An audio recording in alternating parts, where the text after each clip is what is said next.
Buenos días para todos. Cómo me alegra saludarlos a todos hoy en este curso superior de religión, cuando empezamos en las lecciones 21 y 22.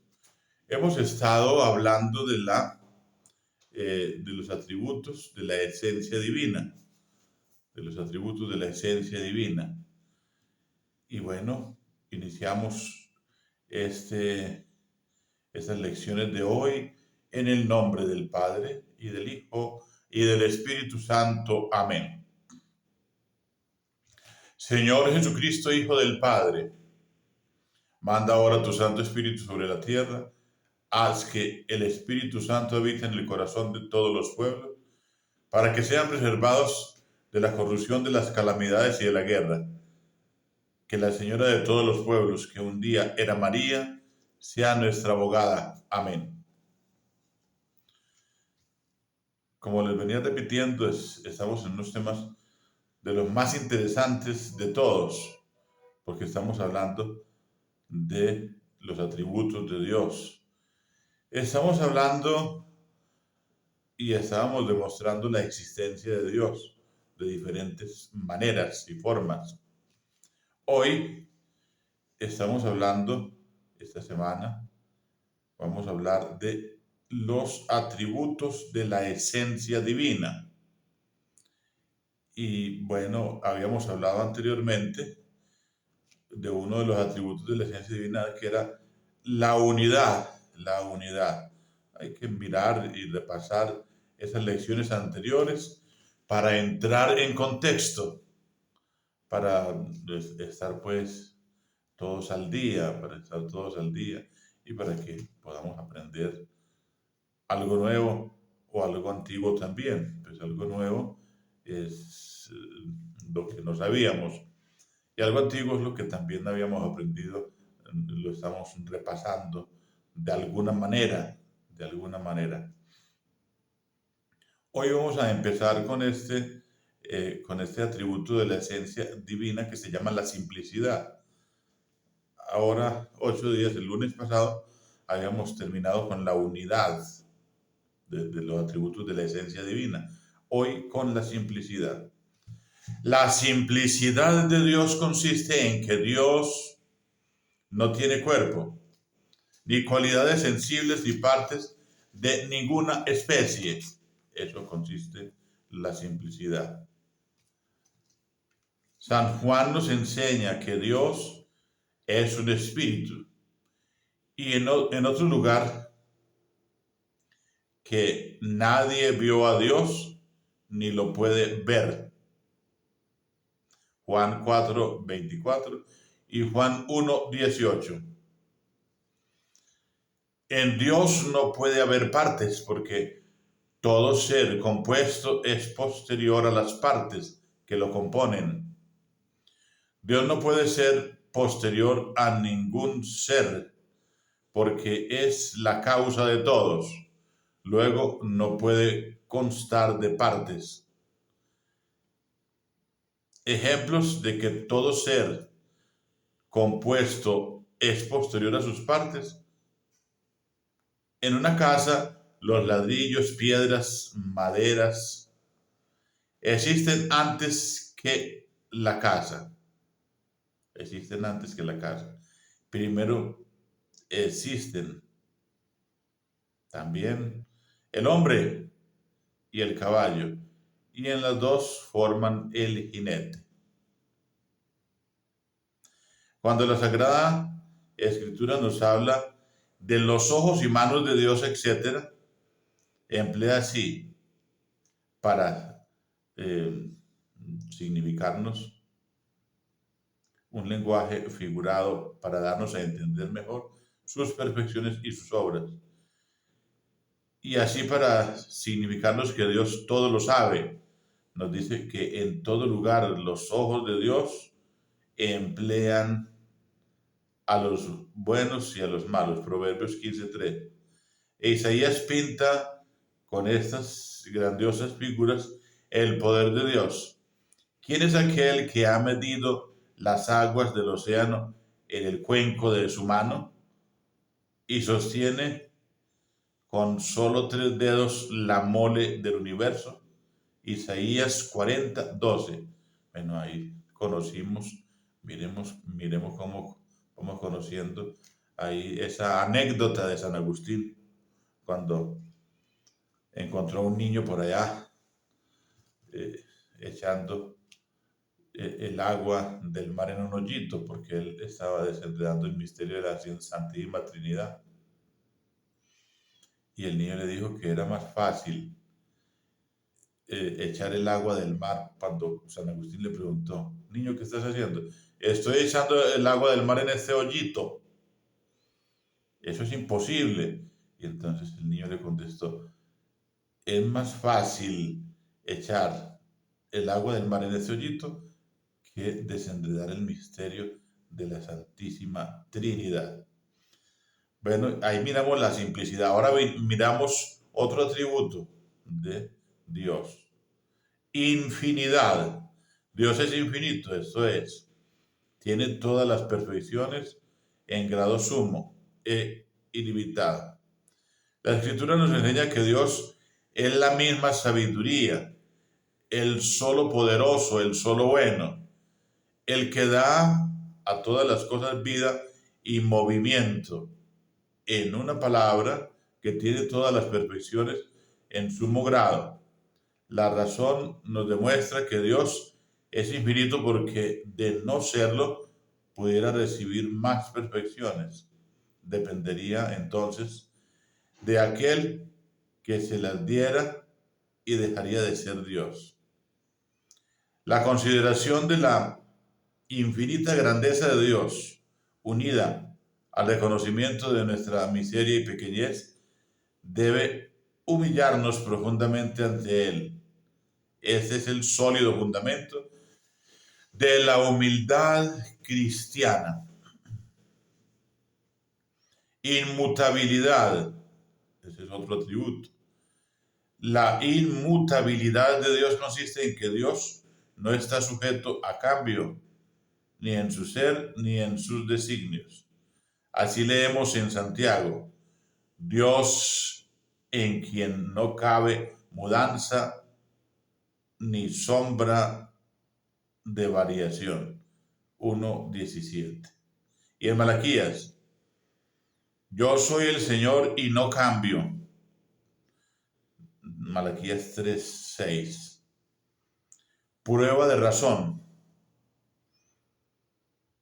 Dios no cambia en su ser, porque ni puede adquirir nada nuevo, ni perder nada de lo que tiene, pues ya no sería infinito.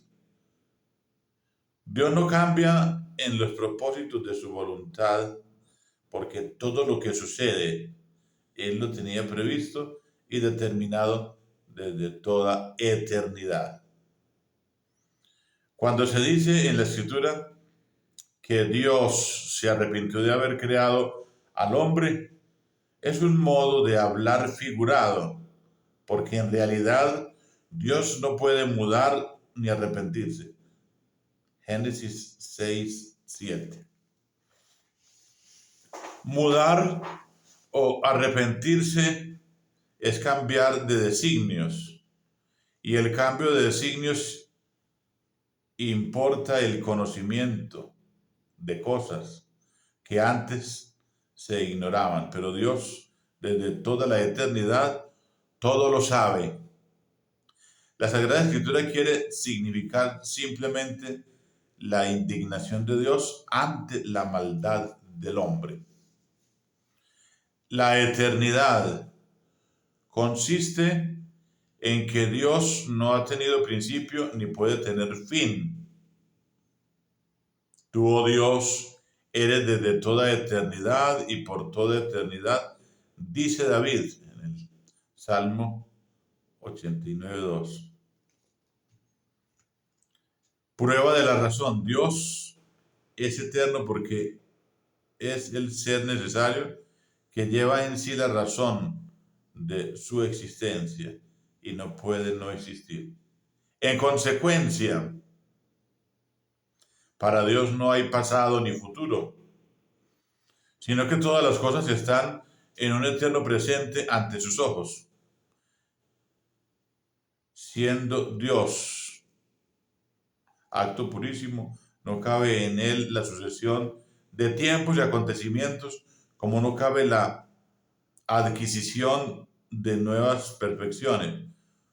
Todo lo abarca de una sola mirada, y 1000 años son para él como un día.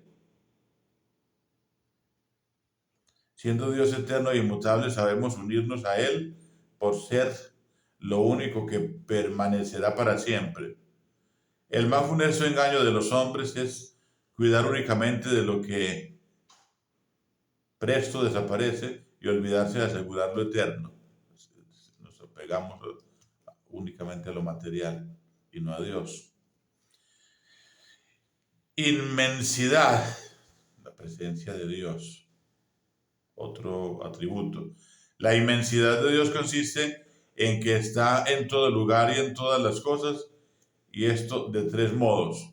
Por esencia, en cuanto les comunica ser y actividad. Por presencia, en cuanto está en todos los lugares, presenciando lo que pasa en ellos.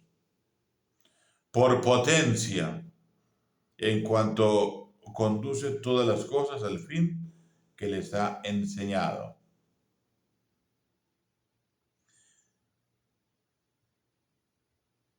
No está lejos de cada uno de nosotros, sino que en él vivimos, nos movemos y somos.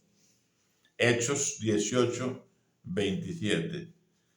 Dios es inmenso porque como causa universal de todas las criaturas, debe obrar en ellas para crearlas, conservarlas y gobernarlas. Pues ningún ser puede obrar donde no existe.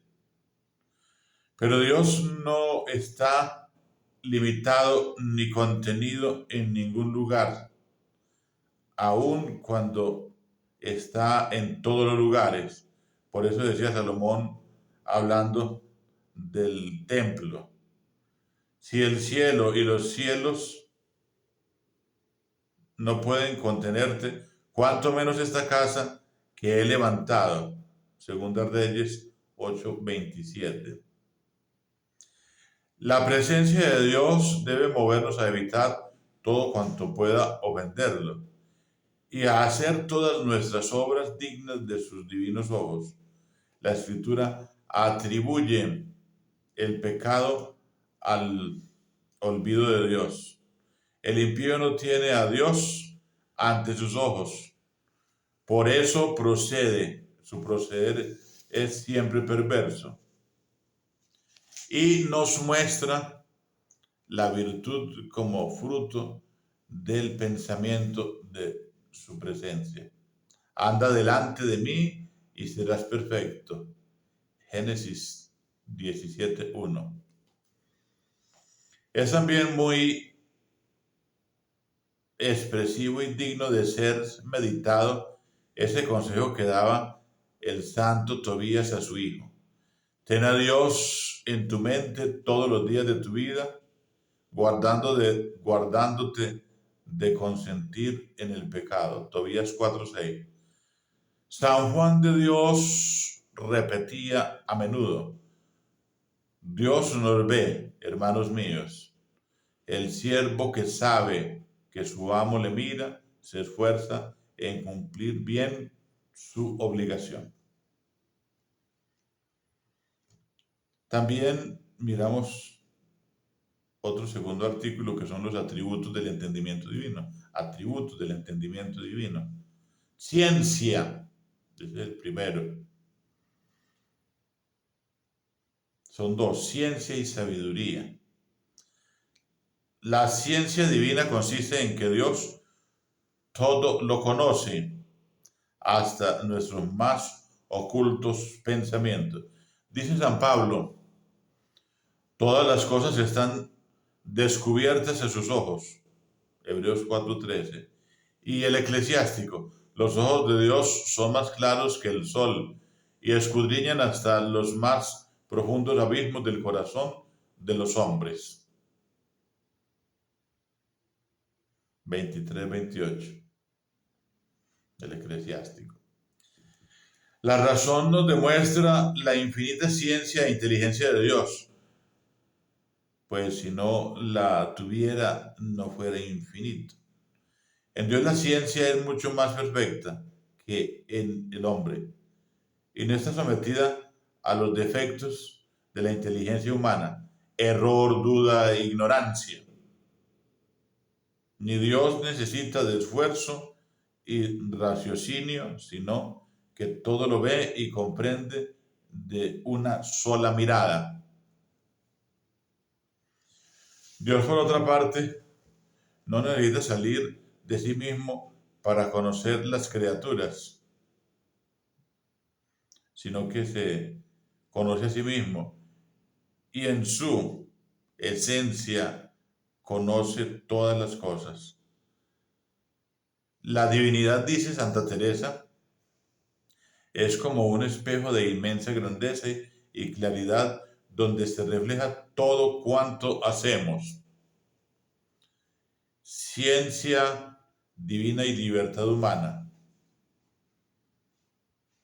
¿Cómo se concilia la ciencia divina con la libertad humana? Un acto que Dios ha previsto desde toda eternidad no se realiza necesariamente. Entonces, ¿cómo puede ser libre? Daremos dos respuestas a esta importante cuestión. Nos constan de modo cierto las dos verdades, a saber, que Dios todo lo sabe y que el hombre es libre. Si no vemos cómo se concilian entre sí, no tenemos derecho a negar ninguna de las dos. Tan solo debemos reconocer la flaqueza de nuestro entendimiento. Las cosas que Dios prevé, o mejor dicho ve, desde toda eternidad sucederán infaliblemente, pero de acuerdo con la naturaleza de cada criatura. Eso es fatalmente en las criaturas irracionales y libremente en las criaturas libres. No fuera Dios sabio si un suceso que debe ser libre de acuerdo con la naturaleza de la criatura se tornara fatalmente necesario únicamente porque Él lo conoce de antemano. Explicación. Las cosas que Dios prevé sucederán infaliblemente porque la ciencia de Dios no puede fallar, pero sucederá de acuerdo con la naturaleza del ser. Así el sol y la tierra, que no tienen libertad, obedecen fatalmente las previsiones u órdenes de Dios. Pero el hombre, como ser libre, debe realizarlas libremente. Si un suceso libre, de acuerdo con la naturaleza del ser, se tornara necesario únicamente porque Dios lo conoce, tendríamos esta contradicción. Dios al mismo tiempo hizo al hombre y no lo hizo libre. Lo hizo libre porque le dio la libertad. No lo hace libre porque al ver de antemano lo que hará, le quita la libertad. Semejante contradicción no puede encontrarse en Dios. Otro atributo del entendimiento divino, la predestinación. ¿Cómo contestar la tan conocida objeción? Si Dios tiene previsto que he de condenar, me condenaré, sea que obre bien o que obre mal. Y si Dios tiene previsto que he de salvar, me salvaré, sea que obre bien o que obre mal. Luego, ¿es inútil obrar el bien? Puede contestar de tres maneras esta objeción. indirectamente retorciendo el argumento, directamente mostrando que es contradictoria y por la exposición de la doctrina católica. Indirectamente, esto es, volviendo el argumento contra el que me lo hace. El argumento citado prueba tanto que como este otro. Si Dios ha previsto que me he de morir de hambre, no moriré de hambre, sea que coma o no coma. Luego, no debo comer. Quien no ve que este argumento es falso, directamente, haciendo ver que es contradictoria. Esta objeción se basa en una contradicción evidente. En efecto, si Dios ha previsto que he de salvarme, por lo mismo ha previsto también que obraré bien. Igualmente, si previó que habría de condenarme, por lo mismo tuvo que prever que obraría mal. Pero es un absurdo suponer que Dios haya previsto que se condene el que obra bien y que se salve el que obra mal. Eso iría directamente contra la sabiduría y contra su justicia. Exponiendo la doctrina, Dios me ha dado libertad para obrar. Mi salvación o mi condenación dependen del uso bueno o malo que yo haga de mi libertad. Pero este uso no deja de ser libre por ser conocido de Dios.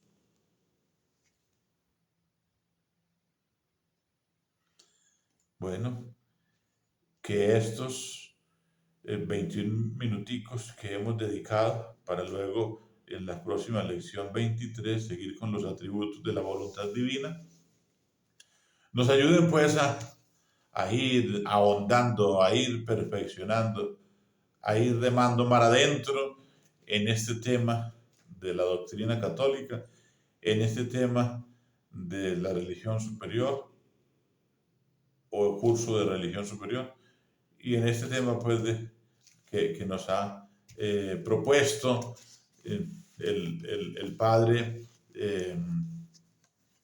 Rafael Faria en este curso superior de religión, en donde encontramos dogma, moral, culto, apologética, es decir, sana doctrina para poder nosotros colocarnos al día, para poder nosotros aprender nuevas cosas o antiguas cosas, como les dije ahorita, porque aprender antiguas cosas o repasar lo que ya sabíamos, pero hay muchas cosas que a lo largo de nuestra vida se nos han ido olvidando. Y bueno, y hay otras personas sencillas, humildes, pequeñas, que no conocían todas estas cosas. Entonces, desen la oportunidad de reparar el poco esfuerzo que han tenido o el mucho esfuerzo que han tenido, pero que no se les ha quedado nada. Pero aquí estamos escuchando, ¿no? Estamos escuchando, estamos observando, estamos indagando, estamos profundizando. Y el que no sabe leer, entonces simplemente escucha este videíto. Bueno, ahí nos fuimos a estos casi 24 minutos. Dios los siga bendiciendo y los siga ayudando. Y Dios los bendiga en el nombre del Padre y del Hijo y del Espíritu Santo. Les deseo una feliz semana, les deseo un feliz día. Un abrazo para todos. Dios los bendiga en Cristo el Señor.